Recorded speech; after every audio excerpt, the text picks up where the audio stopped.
వెజ్‌లో గుత్తొంకాయ తర్వాత అంత టేస్టీగా ఉండే ఐటెమ్ ఏదైనా ఉందంటే నాకు ఈ టమాటా మసాలా కర్రీ అనమాట. ఎంత బావుంటదంటే ముఖ్యంగా చపాతీలకి అండ్ బగారా రైస్‌కి మాత్రం పర్ఫెక్ట్ కాంబినేషన్ అని చెప్పాలనమాట. దీనికోసం అయితే నేను ఇలా ప్రిపేర్ చేస్తూ ఉంటాను. బ్రౌన్ ఆనియన్స్ చేసుకొని, వేయించుకున్న పల్లీలు, పచ్చి కొబ్బరి మస్ట్ అండ్ షుడ్ అనమాట.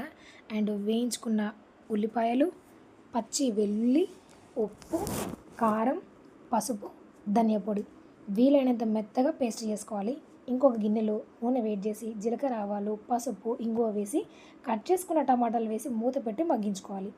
తర్వాత మనం పేస్ట్ చేసి పెట్టుకున్న దాన్ని ఇందులో వేసి గరిటె పెట్టకుండా గిన్నెని కదుపుతూ మసాలా ఈవెన్‌గా టమాటాకు పట్టే విధంగా ఇలా కలిపేసి మంచిగా ఆయిల్ సెపరేట్ అయ్యేంత వరకు ఉడికించిన తర్వాత కొంచెం గ్రేవీ కోసం వాటర్ యాడ్ చేసి అది ఉడికిన తర్వాత కొత్తిమీర, గరం మసాలా వేసి దించితే మన మసాలా కర్రీ రెడీ. వీడియో నచ్చితే like, share, subscribe. Thanks for watching. జై శ్రీరామ్.